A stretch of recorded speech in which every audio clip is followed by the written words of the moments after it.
فلا أقسم بمواقع النجوم وإنه لقسم لو تعلمون عظيم إنه لقرآن كريم في كتاب مكنون لا يمسه إلا المطهرون تنزيل من رب العالمين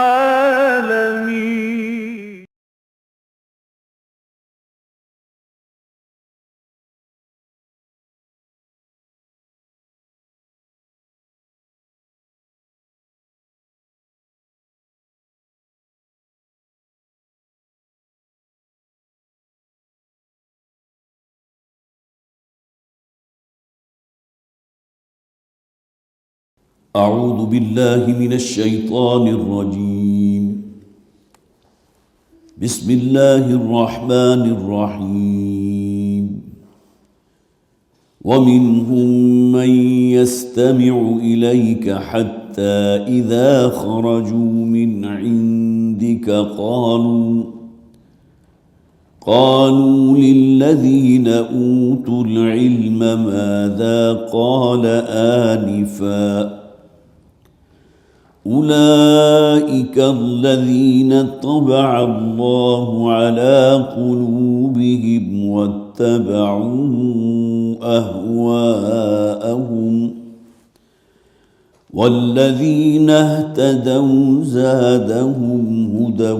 وآتاهم تقواهم فهل ينظرون إلا الساعة أن تأتيهم بغتة فقد جاء أشراطها فأنى لهم إذا جاءتهم ذكراهم فاعلم أنه لا إله إلا الله واستغفر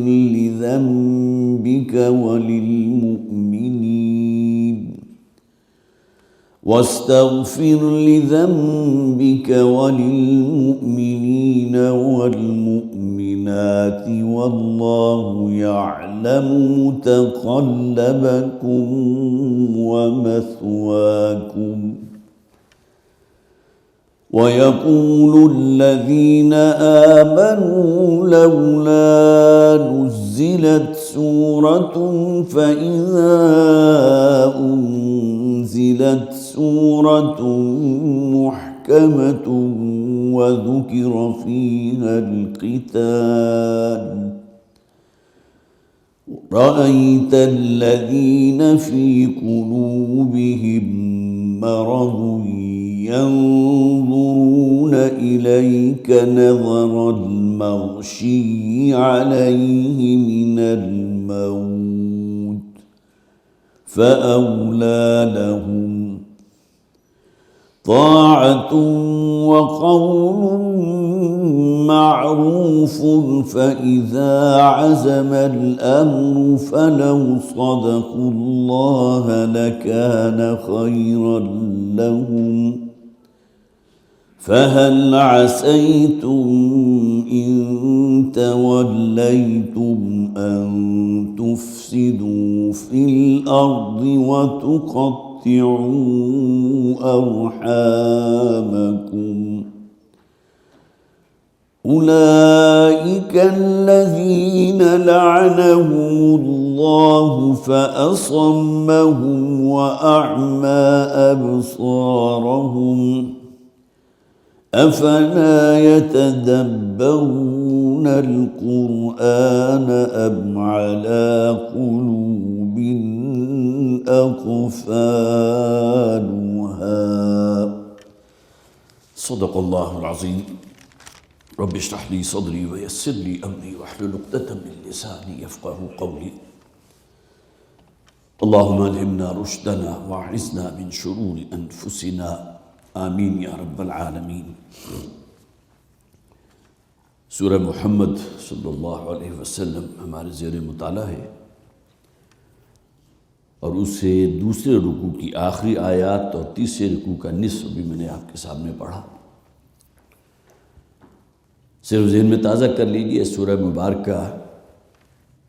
زمانہ نزول کے اعتبار سے مدنی سورت ہے،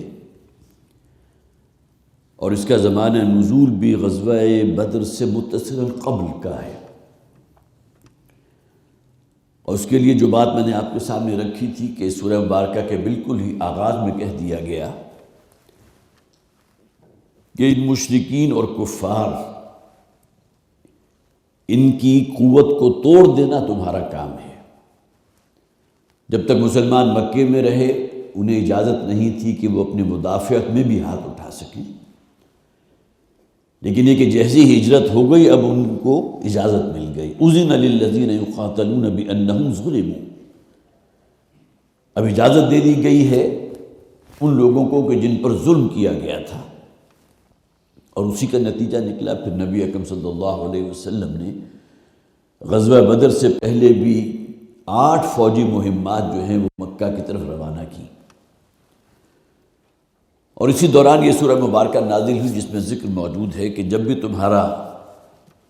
کوئی مڈ بھیڑ ہو ان مشرکین سے، ان کفار کے ساتھ، فشد الوثاق، بلکہ شروع کے جو الفاظ ہیں وہ تو بہت ہی جسے آپ کہہ دیجیے سخت الفاظ ہیں۔ فَإِذَا لَقِيتُمُ الَّذِينَ كَفَرُوا فَضَرْبَ الرِّقَابِ، جب بھی تمہاری ملاقات ہو، مراد یہ مڈ بھیڑ ہو ان کافروں کے ساتھ، تو ان کی گردنیں مارو۔ حَتَّى إِذَا أَثْخَنْتُمُوهُمْ فَشُدُّوا الْوَثَاقَ، اور جب تم خوب خون ریزی کر چکو اور ان کی طاقت کو کچل چکو، تو اب ان کو قید کر لو، فَشُدُّوا الْوَثَاقَ، ان کو باندھ لو مضبوطی کے ساتھ۔ فَإِمَّا مَنًّا بَعْدُ وَإِمَّا فِدَاءً، اور اس کے بعد اختیار ہے، آپس میں مشورہ کر لو، چاہے تو ان کو قیدی بنا لو، اور چاہے ویسے ہی احسان کرتے ہوئے انہیں معاف کر دو یا ان سے فدیہ لے لو۔ یہ 3 آپشنز ہو سکتی تھی اسیران جنگ کے لیے۔ بنیاد پر غزوہ بدر میں فیصلہ کیا گیا، اور جو 70 قید ہوئے تھے ان کو کچھ فدیہ لے کر بعضوں کو آزاد کیا گیا، بعض سے کچھ خدمت لے لی گئی، لیکن یہ کہ بہرحال یہ بات اللہ تعالیٰ کو پسند نہیں آئی، اس لیے کہ یہاں جو ذکر کیا گیا تھا فضرب الرقاب، تو اس سے مراد کیا تھی کہ ان کی جب طاقت خوب اچھی طرح کچل چکو، گویا اب اس کی کمر ہمت توڑ چکو، تو تمہیں یہ اختیار ہے۔ ابھی تو پہلا مارکا ہے، اسی کا نتیجہ نکلا کہ 1 سال کے بعد، 1.25 سال کے بعد پھر غزوہ احد ہوا۔ اس میں پہلے سال تو 1000 آئے تھے، بعد میں 3000 کی تعداد بڑھ گئی۔ تو بہرحال اس سورہ مبارکہ کے جیسا کہ میں نے عرض کیا زمانے نزول وہ ہے، اور ابتدائی آیات جو ہیں اس ضمن میں بڑی سخت بھی ہیں۔ اس سورہ مبارکہ کا ایک نام جیسا کہ میں نے عرض کیا تھا وہ سورہ قتال بھی ہے، اس لیے کہ جو آیات آج ہم پڑھیں گے وَذُكِرَ فِيهَا الْقِتَالُ، کہ اللہ تعالیٰ جب وہ نازل فرما دیتا ہے وہ سورت کہ جس میں قتال کا ذکر ہوتا ہے، قتال کا حکم ہوتا ہے، تو اب تم دیکھتے ہو ان مسلمانوں کو ان منافقین اصل میں مراد ہیں کہ اب ان کی حالت ایسی ہوتی ہے گویا کہ تلوار ان کے سر کے اوپر جو ہے وہ لٹک رہی ہے، اور وہ انتہائی خوفزدہ ہو جاتے ہیں۔ ہم وہ آیات آج انشاءاللہ پڑھ لیں گے۔ پھر جنت کی نعمتوں کا ذکر تھا، اور یہ بڑا واحد مقام ہے جس میں ان نہروں کا ذکر ہے جو شہد کی نہریں بھی ہوں گی، اور پھر اسی طرح دودھ کی نہریں بھی ہوں گی، اور اسی طرح پانی ایسا ہوگا کہ جو بہت ہی اس میں بڑی ایک ذائقہ ہوگا، بڑا اس کا فلیور ہوگا۔ اسی طرح جو مشروبات ہیں ان کی نہریں بھی ہوں گی۔ مثل الجنت التی وعد المتقون فیہا انہار من ماء غیر آسن، وہ پانی کے جو چشموں میں رواں ہوگا اور جس میں کہیں کوئی کسی قسم کی کوئی ایسی ملاوٹ نہیں ہوگی جو اس کو ثقیل کر دے یا جو اس کے رنگ اور بو کو اور ذائقے کو تبدیل کر دے۔ وانہار من لبن، اور اسی طرح دودھ کی نہریں ہوں گی، لم یتغیر طعمہ، وہ دودھ کے جس کا ذائقہ کبھی جو ہے وہ ماند نہیں پڑے گا۔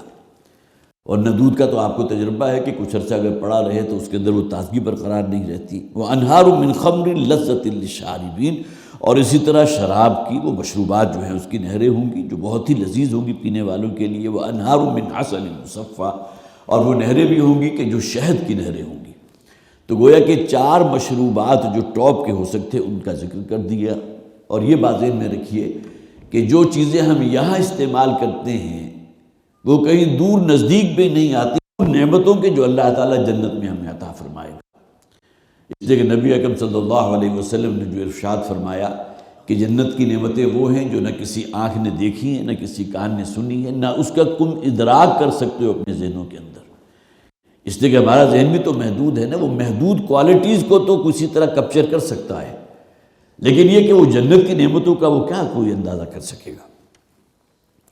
بہرحال اس کے بعد کی وہ آیات تھی کہ جو اب ہم پڑھ رہے ہیں، وَمِنْهُم مَّن يَسْتَمِعُ إِلَيْكَ، ان میں سے کچھ وہ بھی ہیں، یہاں اصل میں پس منظر میں ذکر ہو رہا ہے منافقین کا،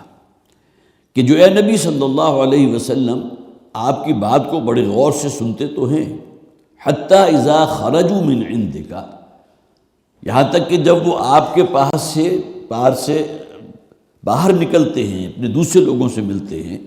قالوا للذین اوتوا العلم ماذا قال آنفا، تو کہتے ہیں ان لوگوں سے جنہیں ہم نے علم عطا کیا تھا کہ کیا کہا تھا انہوں نے۔ اب یہاں خاص طور پر نوٹ کیجئے 2 چیزیں مراد ہیں، ایک تو بے توجہی، گویا کہ جب حضور کی مجلس میں بیٹھے ہوئے تو توجہ ہی نہیں کہ حضور کیا فرما رہے ہیں، یہ منافقین کا ذکر ہوا۔ ظاہر ہے صادق الایمان جو مومن ہیں وہ تو اس طرح ہماتن گوش ہوتے تھے کہ روایات یہ ہیں کہ اگر کوئی دور سے دیکھنے والا دیکھے تو اس طرح ساکت و ثابت بیٹھے ہوتے تھے، گویا کہ ان کے سروں پر کوئی پرندے بیٹھے ہیں، ذرا سی جنبش کی تو وہ اڑ جائیں گے۔ یہ صادق الایمان لوگوں کا ایک شعیرہ تھا۔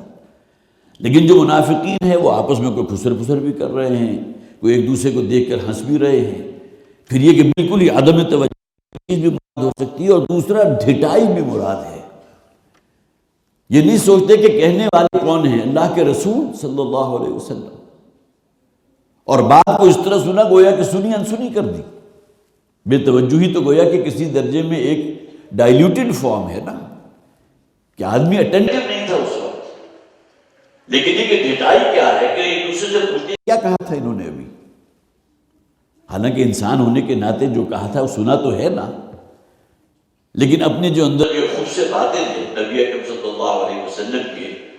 وہ ایک اس حوالے سے بھی کہ یہ ان کا معاملہ آ تو گئے ہیں یہاں جس فرما کے، اور مجبوراً ہم بھی اسلام لے آئے، اس لیے کہ بہرحال ہمارا کوئی سردار اسلام لے آیا تو ہم نے بھی اسلام قبول کر لیا، لیکن یہ کہ وہ کمیٹڈ لوگوں کی طرح اسلام تو نہیں لائے تھے۔ ماذا قال اولئک الذین طبع اللہ علی قلوبہم، یہ وہ لوگ ہیں کہ جن کے دلوں پر اللہ تعالیٰ مہر کر چکا ہے۔ اب معلوم ہوتا ہے، اب دیکھیں یہ بالکل آغاز ہی کا زمانہ ہے، اس لیے کہ جہاں بہت سے لوگوں کو انتہائی خوشی ہوئی تھی نبی اکرم صلی اللہ علیہ وسلم کے مدینہ تشریف لانے پر، وہاں کچھ ایسے لوگ بھی موجود تھے، عبداللہ ابن ابی، وہ تو گویا کہ وہ خواب دیکھ رہا تھا کہ میں یہاں مدینہ کا بادشاہ بنوں گا، اور روایت میں یہ بات بھی موجود ہے کہ سونے کا ایک تاج اس کے لیے بنوا لیا گیا تھا، گویا کہ رسم تاج پوشی ہونے والی تھی کہ اللہ تعالیٰ کی حکمت کے عین اسی گویا کے دورانیے میں نبی اکرم صلی اللہ علیہ وسلم تشریف لے آئے۔ تو گویا کہ جو سرداری کا ایک جسے آپ کہیے اس کے اندر جو ایک ارمان تھا، تمام خواب جو ہے چکنا چور ہو گئے۔ اب اس کے جو بھی متاثرین تھے، جو بھی اس کے نیچے حلقے کے لوگ تھے، ان کا بھی معاملہ یہی تھا۔ تو اولئک الذین طبع اللہ علی قلوبہم، یہ وہ لوگ ہیں کہ جن کے دلوں پر اللہ نے مہر کر دی، واتبعوا اہواءہم، اور اپنی خواہشات نفس ہی کی پیروی کر رہے ہیں۔ اللہ کا حکم کیا ہے، اللہ کے رسول صلی اللہ علیہ وسلم کا حکم کیا ہے، یہ تمام چیزیں سیکنڈری ہیں، اپنی خواہش نفس جو ہے، اپنا پندار نفس، وہ سب سے مقدم ہے۔ والذین اہتدوا زادہم ھدی وآتاہم تقواہم، اور وہ لوگ کہ جو ہدایت کے رستے پر ہیں، اللہ تعالیٰ ان کی ہدایت میں اور اضافہ فرما دیتا ہے۔ یہ اللہ کی سنت ہے، اگر رخ کرو گے دین کی طرف، اللہ کی طرف، تو اللہ تعالیٰ تمہارے لیے آسانیاں پیدا فرمائے گا، تمہارے لیے نیکیوں کے رستے کو اور آسان فرما دے گا۔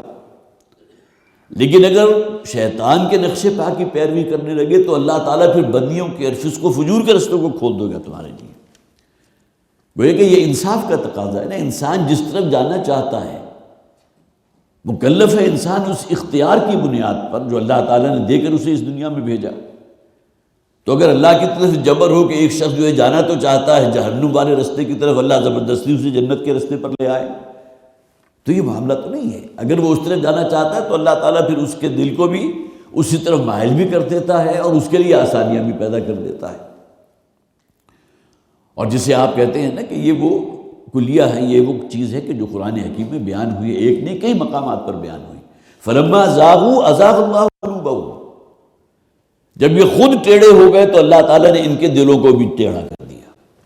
جب انہوں نے فیصلہ کر دیا کہ ہم نے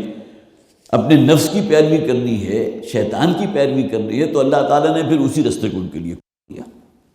تو والذین اہتدوا زادہم ھدی، اور وہ لوگ کہ جو ہدایت کے رستے پر ہیں اللہ ان کی ہدایت میں اضافہ فرماتا ہے، وآتاہم تقواہم، اور اللہ تعالیٰ انہیں وہ تقوی عطا فرماتا ہے، وہ ڈرائیونگ فورس ہے کہ جو ان کی ہدایت کے رستے میں ان کی ممد اور معاون ثابت ہوتی ہے، اور جس طرح پش کرنے کی بات ہوتی ہے نا اس رستے پر آگے کی طرف بڑھاتی ہے۔ فَهَلْ يَنظُرُونَ إِلَّا السَّاعَةَ أَن تَأْتِيَهُمْ بَغْتَةً، تو کیا یہ لوگ منتظر ہیں اس قیامت کے کہ جو ان کے اوپر اچانک آ پڑے گی؟ فَقَدْ جَاءَ أَشْرَاطُهَا، اللہ تعالیٰ تو گویا کہ اس کی نشانیاں جو ہیں اللہ تعالیٰ اس کو بھیج چکا ہے۔ اور یہاں اصل میں تصریح ہوتی ہے اس حدیث کی جس میں نبی اکرم صلی اللہ علیہ وسلم نے فرمایا کہ انا والساعۃ کہاتین، کہ میں جو مبعوث کیا گیا ہوں، میری بعثت اور قیامت گویا کہ ایسے ہے جیسے کہ دو انگلیاں آپس میں جڑی ہوئی ہیں۔ اس سے مراد کیا ہے کہ اب میرے اور قیامت کے درمیان کوئی فصل نہیں ہے، کوئی نیا دین یا نئی شریعت نہیں آئے گی، کوئی نیا نبی یا رسول نہیں آئے گا۔ انا خاتم النبیین لا نبی بعدی، میں تمام نبیوں کے اوپر مہر ہوں لگا دی گئی ہے، میں آخری نبی ہوں اور میرے بعد کوئی نبی نہیں۔ تو سب سے بڑی جو گویا کہ نشانی تو نبی اکرم صلی اللہ علیہ وسلم کی بعثت کا ظہور ہے، جو ایک حدیث سے ثابت ہو گیا۔ اس کے علاوہ بہت سی اور احادیث بھی ہیں، بخاری میں موجود ہے حضرت ابو ہریرہ رضی اللہ تعالی عنہ کہ جس میں حضور نے فرمایا کہ جب علم اٹھ جائے گا، یہ قیامت کی نشانیوں کا ذکر حضور فرما رہے ہیں کہ جب علم اٹھ جائے گا، شراب اور زنا عام ہو جائے گی، جہالت اور فتنے پھیل جائیں گے، اور حرج ہوگا، ہا را اور جیم، حرج۔ اور صحابہ کرام میں سے ایک نے سوال کیا تھا حضور یہ حرج جس سے کیا مراد ہے؟ اگرچہ حرج سے مراد تنگی ہوتی ہے کہ اللہ تعالیٰ نے تمہارے دین میں کوئی حرج نہیں رکھا، تو یہ دین نے اللہ نے تمہارے لیے آسانیاں پیدا کی ہیں۔ لیکن اس روایت میں موجود ہے، جو روایت موجود ہے بخاری کے اندر، حضرت ابو ہریرہ رضی اللہ تعالیٰ عنہ جس کے راوی ہیں، کہ جب حضور سے سوال کیا گیا کہ حرج کیا ہوگا تو حضور نے اپنی گردن کی طرف اشارہ کر کے یوں اشارہ کیا اور ترچھی ہتھیلی جو ہے گردن پہ پھیری۔ حرج کے معنی یہ ہوں گے کہ قتل عام ہو جائے گا۔ اب جسے قتل کیا جا رہا ہے اسے بھی معلوم نہیں مجھے کیوں قتل کیا گیا، بِأَيِّ ذَنبٍ قُتِلَتْ، جیسا کہ اس نوزائیدہ بچی کا معاملہ ہوگا قیامت کے دن کہ جسے پیدا ہوتے ہی اس جرم کی پاداش میں کہ وہ لڑکی کیوں پیدا ہو گئی، اسے دفن کر دیا گیا، زندہ زمین میں گاڑ دیا گیا۔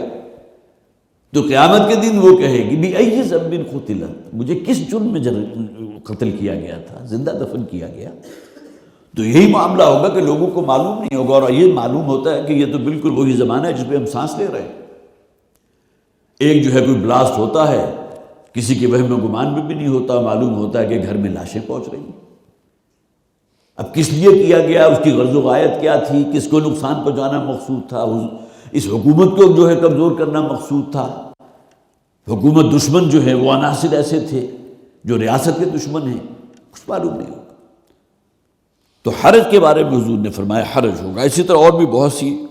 نشانیاں ہیں، جس میں ایک نشانی میں تو ایک حدیث میں تو نبی اکرم صلی اللہ علیہ وسلم نے فرمایا کہ جب تک 10 نشانیوں کا ظہور نہ ہو جائے قیامت واقع نہیں ہوگی۔ اور وہ 10 نشانیاں کیا ہیں؟ ایک دخان ہوگا، ایک دھواں ہوگا جو پورے اس کرۂ ارضی کو یا عرب کو پورے کو اپنی لپیٹ میں لے لے گا۔ آج سے پہلے شاید اس کا اتنا تصور نہیں تھا، لیکن اب تو ہے۔ اگر نیوکلیئر وار ہو جائے اور اس کے نتیجے میں تو جو تباہی ہوگی آپ اس کا اندازہ کر سکتے، وہ کتنے بڑے علاقے کو اپنی لپیٹ میں لے لے گی۔ تو کبھی کبھی جو ہے وہ واٹس ایپ کے ذریعے یہ باتیں سامنے آتی ہیں کہ اگر اتنا ہائیڈروجن بم اتنی طاقت کا یہاں زمین پر، تو کتنا عرصہ کتنا وسیع رقبہ، کلومیٹرز میں نہیں بلکہ لاکھوں کلومیٹر کا علاقہ جو ہے، وہاں سے 100 سال تک کوئی چیز اگ نہیں سکے گی۔ تو یہ تمام چیزیں وہ ہیں کہ جو معلوم ہوتا ہے کہ اب دنیا جو ہے اپنی حرکت کے بالکل وہ آخری اینڈ پر کھڑی ہے۔ اسی طرح دخان کا ذکر ہے نمبر 1، پھر دجال کی آمد ہوگی، پھر نمبر 3 پر دابۃ الارض، یہ کوہ صفا جو ہے اس میں سے ایک دابہ جانور کو کہتے ہیں، لیکن وہ کیا شکل ہوگی اب اس کا کوئی ادراک نہیں کر سکتے۔ جب یہ نبی اکرم صلی اللہ علیہ وسلم کی پیشین گوئیاں، جو علامات آپ نے بیان کی ہیں، جب وہ پوری ہوں گی تو معلوم ہوگا کہ وہ کیا شے ہے، کہ جس کا ذکر قرآن میں موجود ہے۔ فَأَخْرَجْنَا لَهُمْ دَابَّةً تُكَلِّمُهُمْ کے الفاظ ہے، وہ ان سے بات کرے گا، ایک حیوان اور ایک جانور جو کوئی ڈائناسور ہے یا کیا شے ہے، وہ گفتگو کرے گا انسانوں سے۔ ہمارے ذہن میں تو لے دے کہ اسی قسم کا کوئی نقشہ آتا ہے، لیکن کیا کیفیت ہوگی اس کا ہم کوئی ادراک نہیں کر سکتے۔ اسی طرح سورج مغرب سے طلوع ہوگا، پھر اسی طرح حضرت عیسیٰ علیہ السلام کا جو نزول، اس کا ذکر بھی موجود ہے قیامت کی نشانیوں میں۔ یاجوج ماجوج کا معاملہ ہے، خسف ہوگا، مشرق مغرب عرب، یہ زمین جو ہے دھسا دی جائے گی، اور اس کی طرح ایک آگ کا ذکر ہے کہ جو یمن سے نکلے گی اور اس کے بعد لوگوں کو ہنکا کر ایک طرف لے جائے گی، وہ میدان حشر تک پہنچا دے گی، گویا کہ وہ تباہی ہے، اینڈ ہے، جسے ہم جو ہے الساعہ کے نام سے جانتے ہیں۔ معلوم ہوتا ہے یہ آخری علامت وہی ہے، اور وہ علامت کیا ہوگی؟ وہ خود مجسم قیامت ہوگی۔ فقط جاء اشراطها فأنى لهم اذا جاءتهم ذکراهم، تو اب کیا ان کا نصیب ہے کہ جب کہ یہ ہدایت اور یہ بات ان تک پہنچ چکی ہے کہ اس سے کوئی نصیحت حاصل کرے۔ قرآن حکیم ہے کیا؟ الذکرہ ہے، کلا انہا تذکرہ،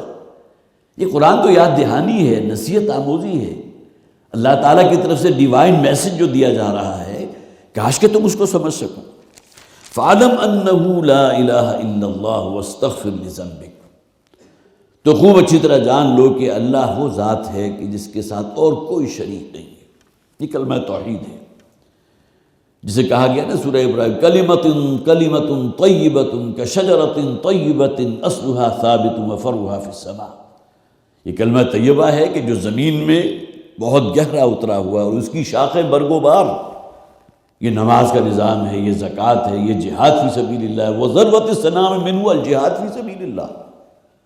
اور یہ جو تناور درخت ہے اسلام کا، اس کا ذروہ سنام، چوٹی کیا ہے؟ اللہ کے راستے میں جہاد کرنا، اللہ کے دین کو غالب کرنے کی عملی جد و جہد کرنا۔ وَاسْتَغْفِرْ لِذَنبِكَ، اور اے نبی صلی اللہ علیہ وسلم، آپ جو بھی کوئی کوتاہیاں ہوتی ہیں، اس میں کہ یہاں اگرچہ واحد کا صیغہ حضور کے لیے ہے، لیکن اصل میں یہ میرے اور آپ کی تعلیم کے لیے ہے نا۔ اگر نبی اکرم صلی اللہ علیہ وسلم اپنے بارے میں یہ فرماتے ہیں کہ انی لاستغفر اللہ 70 مرۃ فی کل یوم، کہ میں ہر روز 70 مرتبہ اللہ کے حضور استغفار کرتا ہوں، تو کیا ہمارے ذہن کے کسی گوشے میں بھی یہ خیال آ سکتا ہے کہ حضور کسی گناہ کا صدور ان سے ممکن ہے؟ لیکن اس کے باوجود استغفار یہ ہماری تعلیم کے لیے ہے۔ وَاسْتَغْفِرْ لِذَنبِكَ وَلِلْمُؤْمِنِينَ وَالْمُؤْمِنَاتِ، اور اپنے اس دعائے استغفار کے اندر شامل کیجئے مومنین کو بھی، وہ کہ جو مرد ہیں، وَلِلْمُؤْمِنَاتِ، اور مومن عورتوں کو بھی۔ یہ جو ٹارچر برداشت کر رہے ہیں، جو سختیاں جھیل رہے ہیں، جس طرح صراط مستقیم کے اوپر ثابت ہیں، جازم ہیں، اور کوئی ٹیمپٹیشن بھی ان کا جو ہے وہ پائے ثبات میں کوئی جو ہے وہ استقلال جو مضبوطی انہیں حاصل ہے اس کے اندر کوئی تزلزل پیدا نہیں کر سکتی، ان کے لیے شامل کیجئے اپنے استغفار میں، ان کے لیے دعا کیجئے۔ واللہ یعلم متقلبکم ومثواکم، اور اللہ تعالیٰ کو خوب معلوم ہے تمہاری آمد و رفت کہاں ہو رہی ہے۔ جیسا کہ میں نے عرض کیا تھا، یہاں واحد درمیان میں ذکر آ گیا نبی اکرم صلی اللہ علیہ وسلم کا، لیکن یہ کہ پہلے تو ذکر ہو رہا تھا منافقین کا ذکر بھی ہے۔ اللہ تعالیٰ تو خوب جانتا ہے کہ تمہارا ٹھکانہ کیا ہونے والا ہے، اور تمہاری اس دنیا میں چلت پھرت ہے۔ اگر کوئی شخص جو ہے صادق الایمان ہے، ایمان کی محنت کر رہا ہے، تو اس کی محنت کا ایک ذرہ بھی رائے گاہ نہیں جائے گا۔ اور اسی طرح اگر کوئی شخص جو ہے شیطان اور فسق و فجور کا داعی بن چکا ہے اور اسی راستے پر آگے بڑھ رہا ہے، تو اس کا بھی ٹھکانہ اللہ کو معلوم ہے۔ وَيَقُولُ الَّذِينَ آمَنُوا لَوْلَا نُزِّلَتْ سُورَةٌ، اور کہتے ہیں وہ لوگ جو ایمان لے آئے، منافق مراد یہی ہیں، اس لیے کہ آگے جو ذکر آیا منافقین کا ہے۔ اس بات کو ذہن میں رکھیے، قرآن حکیم جب بھی ذکر کرتا ہے، اہل ایمان کا ذکر کرتا ہے، اس میں منافق بھی شامل ہیں، اس لیے کہ مسلمان تو ہے نا، انہیں یا ایھا الذین نافقوا تو نہیں کہا گیا۔ ایک ڈھال اور ایک شیلٹر انہیں کلمہ توحید کا حاصل ہے کہ وہ اسلام میں داخل ہیں، لیکن اسلام کے تقاضوں کو پورا نہیں کر رہے، ایمان کے تقاضوں کو پورا نہیں کر رہے۔ اب یہ آیت کا اگلا حصہ ہے سیاق و سباق اس بات کو طے کرے گا کہ یہاں جنہیں کہا گیا جو آمنو کہلاتے ہیں، جو ایمان لے آئے، ان میں کون لوگ شامل ہیں؟ فَإِذَا أُنزِلَتْ سُورَةٌ مُحْكَمَةٌ وَيَقُولُ الَّذِينَ آمَنُوا لَوْلَا نُزِّلَتْ سُورَةٌ، اور کہتے ہیں وہ لوگ جو ایمان لائے ہیں، ایمان تو لائے ہیں لیکن حقیقی ایمان نہیں ہے، کیوں نہیں کوئی ایسی صورت نازل ہوتی؟ اب دیکھیے قرآن کا اسلوب ہے، آگے ذکر نہیں کیا گیا کہ کیا شے مطلوب تھی انہیں، آگے ذکر آ رہا ہے فَإِذَا أُنزِلَتْ سُورَةٌ، اور جس کے بارے میں یہ کہا کرتے تھے کہ کیوں نہیں کوئی ایسی صورت نازل ہوتی، جب وہ صورت نازل ہو جاتی ہے مُحْكَمَةٌ، جو خوب اچھی طرح محکم ہے، مضبوط صورت ہے، اللہ کا کلام ہے، اس سے زیادہ محکم کیا ہوگا؟ وَذُكِرَ فِيهَا الْقِتَالُ، اور اس صورت میں ذکر موجود ہے، حکم موجود ہے قتال کا۔ اس لیے کہ یہ اصل میں جو لوگ بھی دعوے کرتے ہیں نا حضور کے ساتھ وفاداری کے، معلوم ہوتا ہے کہ ان کے دعوے صرف زبانی ہیں، ہاں وہ صادق الایمان ہے، ان کو بالکل الگ رکھیے۔ اس کی سب سے بڑی مثال جو میں ہمیشہ دیا کرتا ہوں کہ غزوہ احد نبی اکرم صلی اللہ علیہ وسلم کی ہجرت کے تقریباً 2 سال کے بعد ہوا۔ اس دوران منافقین کی اتنی بڑی تعداد جو ہے مدینہ میں موجود تھی کہ عبداللہ ابن ابی کو موقع مل گیا، وہ اور اپنے منافق ساتھیوں کو لے کر جو واپس آیا میدان احد سے، تو 1000 میں سے 300 کی تعداد واپس چلی گئی۔ تو معلوم ہوا کہ 1/3 حصہ جو اس وقت جنہیں ہم مسلمان کہتے ہیں، تو ان میں 1/3 وہ تھے جو منافق تھے۔ 100 میں سے 33 جو وہاں موجود رہے 700، انہوں نے پھر ثبات جسے آپ یہ ثابت قدمی کا مظاہرہ کیا، لیکن بہرحال یہی نوٹ کیجئے کہ اس وقت تک اتنی بڑی ایک تعداد، ایک مضبوط گروہ ان لوگوں کا وجود میں آ چکا تھا۔ اور سب سے بڑی بات یہ ہے کہ ان منافقین کے بڑے گہرے تعلقات تھے منافقین یہود مدینہ کے رہنے والے یہودیوں کے ساتھ۔ وہ تینوں قبیلے جو موجود تھے، بنو قینقاع بھی تھا، بنو نذیر بھی تھا، بنو قریظہ بھی تھے، ان کے جو سردار تھے اور ان کے جو لوگ تھے ان کے ساتھ ان کے تعلقات تھے، ان کی وفاداریاں تھیں۔ اس کا ذکر بھی آگے آ جائے گا کہ جب جاتے ہیں یہودیوں کے اندر، یہ منافق تو جا کر جو باتیں بناتے ہیں، اللہ تو جانتا ہے نا ان کی تمام باتوں کو، تو اللہ چاہے تو ان کے اس نفاق کو بالکل عریاں کر دے۔ یہ بھی ذکر ہے، اللہ چاہے تو آپ کو تمام ان منافقین کا جو ہے وہ آپ کے سامنے واضح کر دے ان کا معاملہ، لیکن یہ کہ اللہ کی حکمت ہے، انہی کے ذریعے تو اللہ تعالیٰ پھر آزماتا ہے۔ تو وَيَقُولُ الَّذِينَ آمَنُوا لَوْلَا نُزِّلَتْ سُورَةٌ، اور کہتے ہیں وہ لوگ جو ایمان لے آئے کہ کیوں نہیں وہ صورت نازل ہوتی، مراد کیا ہے؟ جس میں قتال کا ذکر ہو۔ زبان سے کہتے ہیں ہم تو لڑنا چاہتے ہیں، ہم تو اپنی جانیں قربان کرنے کو تیار ہیں۔ فَإِذَا أُنزِلَتْ سُورَةٌ مُحْكَمَةٌ، اور جب وہ ایک مضبوط اور محکم صورت نازل ہو جاتی ہے، وَذُكِرَ فِيهَا الْقِتَالُ، کہ جس میں قتال کا ذکر اور قتال کا حکم آ گیا، رَأَيْتَ الَّذِينَ فِي قُلُوبِهِمْ مَرَضٌ، دیکھیے اوپر ذکر ان کا تھا وَيَقُولُ الَّذِينَ آمَنُوا، اب انہی کے اندر وہ لوگ بھی موجود ہیں جن کے دلوں کے اندر ایک روگ ہے، وہ دنیا داری کا روگ ہے، دنیا پرستی کا روگ ہے، روپے پیسے کی محبت ہے، کہ جو بیڑیاں ہوتی ہیں جو انسان کے پاؤں کو، اور وہ طوق جو ہیں جو انسان کے اوپر ڈال دیے جاتے ہیں اس کی گردن میں، یہی تمام چیزیں ہیں نا کہ جو انسان کو پھر نیچے کی طرف کھینچتی ہیں۔ تو رأیت الذین فی قلوبہم مرض، تم دیکھو گے ان لوگوں کو کہ جن کے دلوں کے اندر روگ ہے، جن کے دلوں میں کمزوری ہے، جو منافق ہیں، ینظرون الیک نظر المغشی علیہ من الموت، کہ اے نبی صلی اللہ علیہ وسلم اس سورہ مبارکہ کے نازل ہو جانے کے بعد کہ جس میں قتال کا حکم موجود ہے، تو آپ انہیں دیکھیں گے کہ یہ آپ کی طرف ایسے دیکھیں گے، ینظرون الیک، دیکھ رہے ہوں گے آپ کی طرف ایسے، نظر المغشی، گویا کہ کسی پر بے ہوشی طاری ہونے والی ہے۔ جس طرح بے ہوشی سے پہلے کوئی چکر آتے ہیں، کوئی ورٹائگو ہوتا ہے اور انسان جو ہے بالکل ہوا میں گھومنے لگتا ہے، تو جیسے ہی اس کو حکم ان تک پہنچے گا تو یہ آپ کی طرف ایسے دیکھیں گے جیسے کہ وہ شخص کے جس کے اوپر موت آنے والی ہے اور موت سے پہلے کی بے ہوشی ہے۔ ینظرون الیک نظر المغشی علیہ من الموت، اس درجے بزدل ہیں۔ جان کی قربانی دینا کوئی آسان کام ہے، اس کا دعویٰ کر دینا تو بہت آسان ہے، بہت سہل ہے، لیکن یہ کہ جب حکم اللہ کی طرف سے آ گیا تو اب ان کی کیفیت کیا ہو گئی؟ اور ظاہر ہے کہ جب وہاں 3000 کا لشکر دیکھا ہوگا، ان 1000 نے جو میدان احد میں سامنے موجود تھے، تو ان میں سے جو 313 واپس گیا، انہوں نے تو سکھ کا سانس لیا ہوگا نا، کہ اندیشہ تھا ہمیں اب اپنی جان کا۔ وہ 3000 کا لشکر چلا آیا سامنے،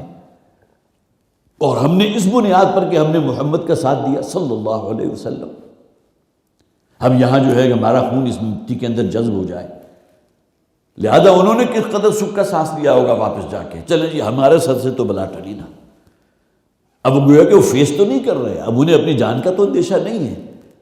نہ کسی کو یہ اندیشہ ہے کہ اس کا بازو اس کے جسم سے جدا ہو سکتا ہے، کسی کو یہ اندیشہ نہیں ہے کہ کوئی تیر اس کے جو ہے سینے میں پیوست ہو سکتا ہے، وہ تو بڑے سکھ واپس چلے گا۔ لہذا یہ جو خوف ان کے اوپر طاری ہوا تھا، اس کا یہاں نقشہ کھینچا گیا ہے۔ ینظرون الیک نظر المغشی علیہ من الموت، اے نبی صلی اللہ علیہ وسلم جب یہ سنتے ہیں قتال کا ذکر اور قتال کا حکم، تو آپ دیکھیں گے انہیں کہ یہ آپ کی طرف ایسے دیکھ رہے ہوں گے گویا کہ وہ شخص کے جس پر موت کے سکرات طاری ہو رہے ہوں اور وہ بے ہوشی کے اندر جو ہے مبتلا ہے۔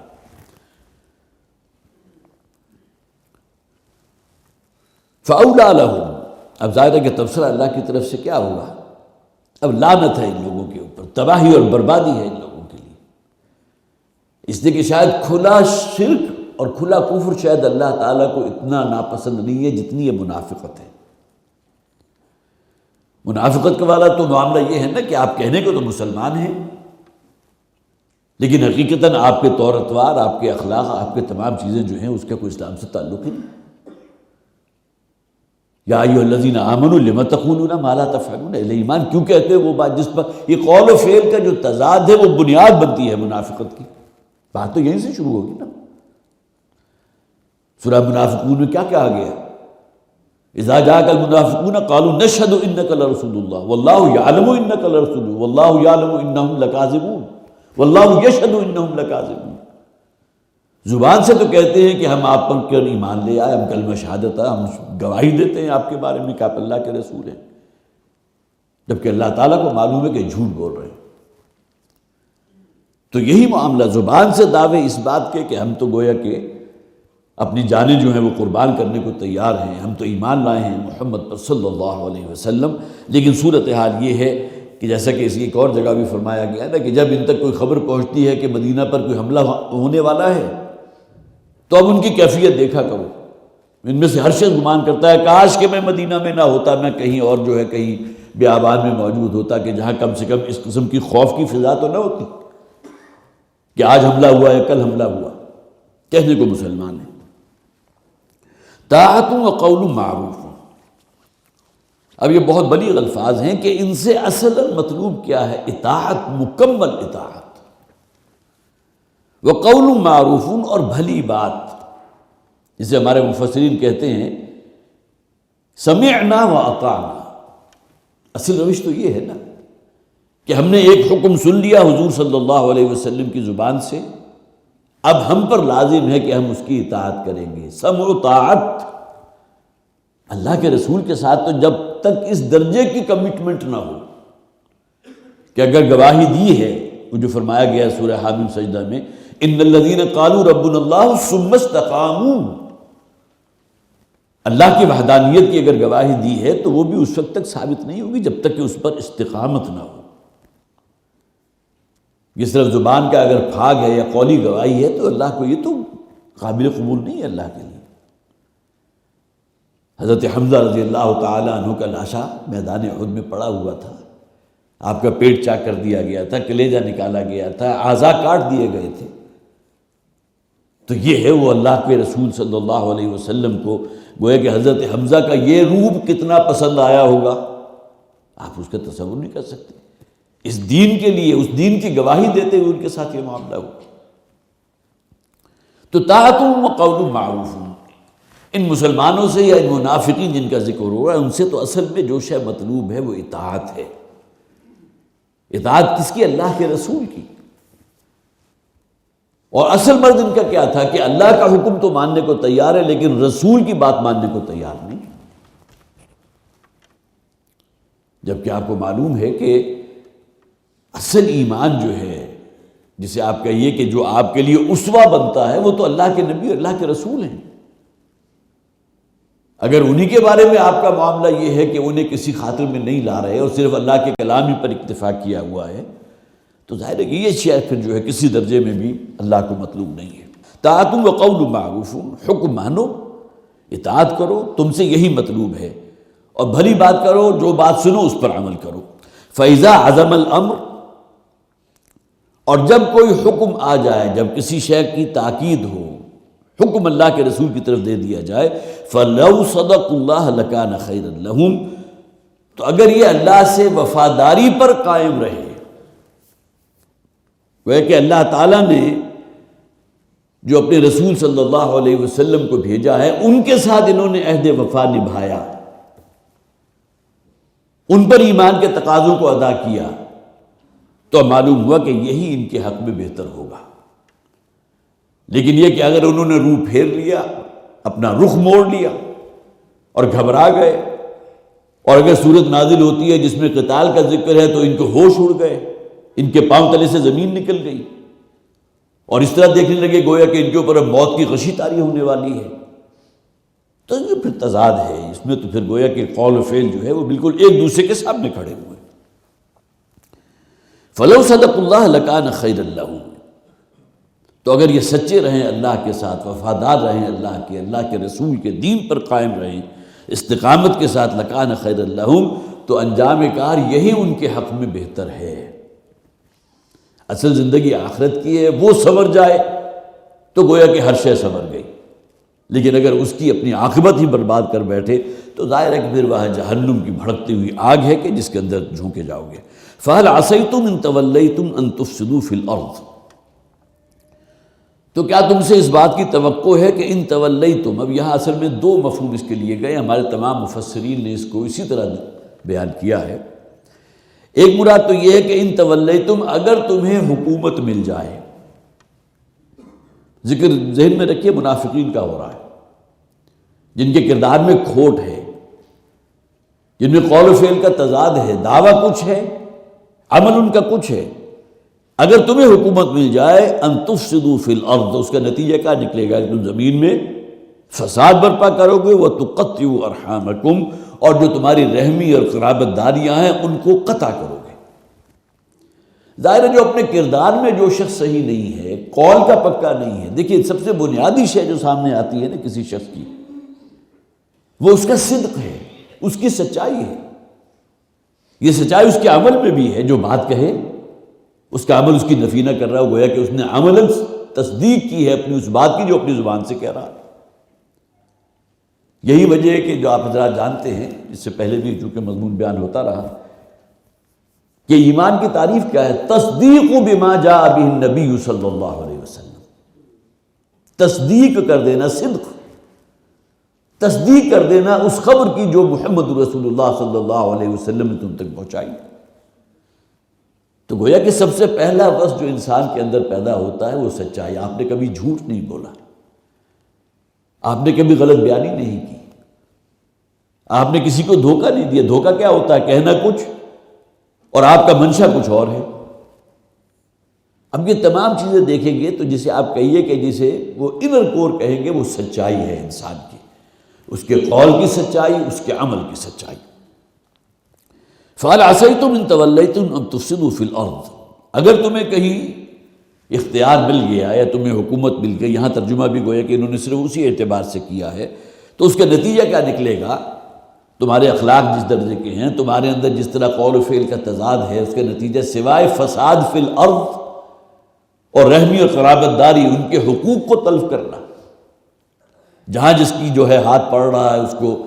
اس کے اوپر غاصبانہ قبضہ کر لینا، اس کی مال و دولت جو ہے وہ لوٹ لینا، اس کے علاوہ اور کوئی نتیجہ نکلے گا۔ جن کے کردار ہی جو ہے وہ بالکل کھوٹ ہوں تو ان سے کسی خیر کی کیا توقع کی جا سکتی ہے؟ اور دوسرا مفہوم اس کا یہ ہے کہ اگر تم نے اگر تم نے اپنا رخ پھیر لیا، معلوم یہ کہ جو ہدایت حضور دے رہے ہیں، جو پیغام آپ پہنچا رہے ہیں اللہ تعالیٰ کا تم لوگوں تک، اگر تم نے اس سے استفادہ نہ کیا، اس پر عمل نہ کیا، اس رخ پر آگے نہیں بڑھے، تو اس کا نتیجہ بھی یہی نکلے گا کہ سوائے فساد ان تفسدوا فی الارض وتقطعوا ارحامکم، اس لیے کہ ظلم کہتے ہیں اسی شے کو ہے نا، وضع الشیء فی غیر محلہ،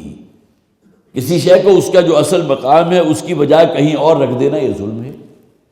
جس کا وہ حق ہے آپ اس حق کو ادا نہیں کر رہے تو یہ ظلم ہو گیا۔ وَتُقَطِّعُوا أَرْحَامَكُمْ، اور یہاں نوٹ کیجئے قطع رحمی کے حوالے سے بہت سی احادیث آپ نے سنی بھی ہیں، اور یقیناً قرآن حکیم میں بھی کتنی ہی صورتیں ایسی ہیں جس کے اندر ذکر ہے صلہ رحمی کرو، اور جو شخص بھی صلہ رحمی نہیں کرتا نبی اکرم صلی اللہ علیہ وسلم کی سخت وعید ہے اس کے لیے۔ ایک بڑی خوبصورت حدیث ہے جس میں حضور نے فرمایا میرے رب نے مجھے 9 باتوں کا حکم دیا، ان میں سے ایک یہ بھی ہے ان اصل من قطعنی، کہ میں جڑوں اس شخص سے جو مجھ سے اپنے تعلق کو منقطع کرے۔ دیکھیے یہ تو 2 مسلمانوں کے درمیان کا معاملہ ہو گیا نا، ایک 2 مسلمانوں کے درمیان آپس میں جو ایک محبت اور لو بانڈ ہونا چاہیے، ایک دوسرے کے لیے اشتیاق اور قربانی کے جذبات ہونے چاہیے۔ کجا یہ کہ وہ مسلمان آپ کا سگا بھائی ہے، آپ کا فرسٹ کزن ہے۔ رحمی رشتے کون سے ہیں؟ جو رحم کی بنیاد پر جو رشتے قرار پاتے ہیں۔ بلکہ ایک مفسر نے بڑی خوبصورت بات کہی تھی، اور انہوں نے تو کہیں کسی حدیث کا بھی حوالہ دیا ہوا تھا کہ رحمان کی صفت جو اللہ تعالیٰ کی ہے وہ رحم سے ہے۔ گویا کہ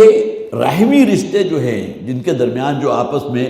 محبت ہونی چاہیے اور جن کے درمیان ایثار اور قربانی ہونی چاہیے، اور رحم اللہ تعالیٰ کا نام جو ہے رحمان ہے، الرحیم ہے، 2 اسماء حسنہ جو ہے اسی رحم سے نکلے، تو اس کی جو تاکید ہمارا دین ہمیں کرتا ہے۔ حضرت عمر رضی اللہ تعالیٰ عنہ کے دور کا ایک واقعہ ہے جو یہاں میں نے نوٹ کیا ہوا تھا، تفسیر ابن کثیر میں موجود ہے کہ دور خلافت حضرت عمر کا ہے، اور ایک موقع پر وہ کہیں گزر رہے تھے تو انہوں نے دیکھا ایک جگہ کچھ مجمع لگا ہوا ہے اور ایک لونڈی کو فروخت کیا جا رہا ہے، اس لیے کہ لونڈی تھی کسی کی باندھی تھی، اس کو جی چاہا کہ اس کو فروخت کر دیں۔ اب وہاں اس کی ظاہر فروخت کا جو بھی طریقہ ہوگا، اس کی بولی لگ رہی ہوگی، کچھ ہو رہا ہوگا۔ اس لونڈی کے ساتھ اس کی ایک لڑکی بھی موجود ہے 3-4 سال کی، جو دار و قطار رو رہی ہے، اس لیے کہ اسے معلوم ہے کہ میری ماں کو مجھ سے جدا کر دیا جائے گا۔ تو حضرت عمر رضی اللہ تعالیٰ عنہ نے اس معاملے کو وہاں روک دیا، اور اس کے بعد پھر مشاورت طلب کی۔ اس موقع پر پھر گویا کہ ایک حدیث کے جس میں نبی اکرم صلی اللہ علیہ وسلم نے فرمایا، احمد میں اور ابن ماجہ میں موجود ہے، کہ جس میں نبی اکرم صلی اللہ علیہ وسلم نے فرمایا کہ جس لونڈی کے ہاں مالک سے کوئی اولاد ہو جائے تو وہ مالک آقا اگر انتقال کر جائے تو وہ لونڈی آزاد ہو جائے گی۔ یہ حدیث موجود تھی۔ اسی بنیاد پر حضرت عمر رضی اللہ تعالیٰ عنہ نے پھر اس موقع پر فیصلہ کیا کہ جس باندی کے یا جس لونڈی کے ہاں اس آقا سے جس کی وہ لونڈی ہے اس سے کوئی اولاد ہو جائے تو اسے فروخت بھی نہیں کیا جا سکتا۔ اور دلیل یہی تھی کہ وہ اس کی ایک لڑکی جو ہے وہاں کھڑی ہوئی رو رہی تھی، اور حضرت عمر رضی اللہ تعالیٰ عنہ نے وہ آیات قرآنیہ اس موقع پر بنائی کہ قطع رحمی سے جو منع کر دیا گیا، تو اب اس کو فروخت کرے گے تو کسی اور کی ملکیت میں چلی جائے گی۔ نتیجہ کیا نکلے گا کہ اس کی اپنی بیٹی اس سے جدا کر دیں گے۔ قطع رحمی اس سے بڑھ کر اور کیا ہوگی کہ آپ بیٹی کو ماں سے جدا کر دیں، بیٹے کو باپ سے جدا کر دیں، بھائی کو بھائی سے جدا کر دیں۔ تو لہٰذا اس کے بعد پھر جو بات طے کر دی گئی، جو قانون بنا دیا گیا، وہ دونوں اعتبارات سے ہے۔ ایک نبی اکرم صلی اللہ علیہ وسلم کے اس قول کے مطابق، لیکن اب تو چونکہ یہ بھارت سلیوری کا انسٹیٹیوٹ جو ہے وہی ختم ہو چکا، کوئی باندیاں اور لونڈیاں جو ہیں ان کا کوئی تصور باقی نہیں رہا، لیکن یہ کہ بہرحال یہاں حکمت دیکھیے کہ یہاں جو فرمایا نا کہ وَتُقَطِّعُوا أَرْحَامَكُمْ، اس کا نتیجہ کیا نکلے گا کہ تمہیں اختیار مل گیا، تم رحمی رشتے جو ان کو کاٹو گے، قطع رحمی کرو گے۔ تو حضرت عمر نے اس بنیاد کے اوپر یہ قطع رحمی جو ہو رہی تھی تو اس پر وہ قانون بن گیا، اور اس کے بعد پھر ظاہر ہے کہ وہی پھر آرڈیننس جو ہے منافذ ہوا۔ اولئک الذین لعنہم اللہ، یہ وہ لوگ ہیں جیسے کہ میں نے عرض کیا تھا کہنے کو مسلمان ہیں، قرآن بھی انہیں کہہ رہا ہے فَإِذَا وَيَقُولُ الَّذِينَ آمَنُوا، وہ لوگ کہ جو ایمان والے ہیں، ان میں سے وہ منافقین کہتے ہیں کہ کب وہ صورت نازل ہوگی جس میں کوئی قتال کا ذکر آئے، قتال کا حکم آئے، اور جب وہ صورت نازل ہو جاتی ہے تو تم دیکھتے ہو، تو یہ دیکھتے ہیں آپ کی طرف ایسے گویا کہ وہ شخص کہ جس پر موت کی غشی طاری ہو رہی ہے۔ تو اولئک الذین لعنہم اللہ، اب یہ وہ لوگ ہیں جن پر اللہ تعالیٰ نے لعنت کر دی ہے۔ اب قدر سخت الفاظ ہیں، اس لیے کہ جیسا کہ میں نے عرض کیا تھا، اگر وہ آیہ مبارکہ بھی قرآن حکیم میں موجود ہے، ان المنافقین فی الدرک الاسفل من النار، یہ منافقین جو ہیں وہ جہنم کے سب سے نچلے طبقے میں جھونکے جائیں گے۔ منافقت کے بھی تو کئی گریڈز ہیں نا، نبی اکرم صلی اللہ علیہ وسلم نے علامات دکھا دی، اس کو ذکر قرآن ہے، اس کا ذکر جو ہے احادیث میں موجود ہے۔ اولئک الذین لعنہم اللہ فاصمہم واعمی ابصارہم، یہ وہ لوگ ہیں جن پر اللہ تعالیٰ کی لعنت مسلط کر دی گئی، جو ملعون ہو چکے اللہ کی طرف سے، فاصمہم، تو اللہ تعالیٰ نے انہیں بہرا کر دیا۔ گویا کہ قرآن، یہ جو اللہ تعالیٰ کی آیات نازل ہو رہی ہیں، جو اللہ کا کلام ہے، وہ بھی ان کے اندر سرے منہ کوئی فرق واقع نہیں کر رہا، سن رہے ہیں اس کلام کو، جیسے کہ سورہ بقرہ کے بالکل آغاز میں فرمایا گیا نا، ختم اللہ علی قلوبہم وعلی سمعہم وعلی ابصارہم غشاوہ، وہ تو کافروں کا ذکر ہے، پہلے صادق الایمان لوگوں کا ذکر ہے، الذین یؤمنون بالغیب ویقیمون الصلاۃ ومما رزقناہم ينفقون، اور مفلحین یہی لوگ ہیں، اور دوسرے فوری طور پر ذکر کر دیا گیا کفار کا، اس کے بعد پھر ذکر ہے منافقین کا، اور منافقین کا ذکر جو ہے وہ کئی آیات پر مشتمل ہے۔ تو گویا کہ تیسرا طبقہ موجود ہے، اور اس کا ذکر قرآن حکیم میں سورہ نساء میں بہت ہی، پھر خاص طور پر سورہ توبہ کے اندر منافقین کے کردار کا جو پردہ ہے، جس طرح اس کو چاک کیا گیا، یہ آیت تب نازل ہو گئی کہ ان المنافقین فی الدرک الاسفل من النار، کہ منافقین جو ہیں وہ جہنم کے سب سے نچلے طبقے میں جھونکے جائیں گے۔ تو اولئک الذین لعنہم اللہ، یہ وہ لوگ ہیں کہ جن کے دلوں کو پر اللہ نے گویا کہ لعنت کی ہے، جیسا کہ ہم اس سے پہلے بھی پڑھ چکے ہیں کہ اللہ نے ان کے دلوں پر مہر لگا دی ہے۔ وطبع اللہ علی قلوبہم، یہ ابھی ہم نے الفاظ پڑھے تھے۔ وأعمى ابصارہم، اور ان کی بصیرت کو اللہ نے سلب کر لیا۔ آنکھوں کو اندھا کر دینا ایک تو ظاہری ہے، ظاہر بین آنکھیں جو بظاہر چیزوں کو دیکھ رہی ہیں، میں اس وقت مرہون منت ہوں کہ باہر روشنی ہوگی تو مجھے کوئی نظر آئے گا، اور باہر اگر سورج روشن ہے پوری طرح اور آنکھوں کی بینائی سلب ہو گئی تب بھی مجھے کچھ نظر نہیں آئے گا، دونوں امکانات موجود ہیں۔ تو یہاں مراد کیا ہے؟ اعمیٰ ابصارہم، اور ان کی جو بصیرت ہے اللہ تعالیٰ نے اس کو کند کر دیا ہے، انہیں اندھا کر دیا۔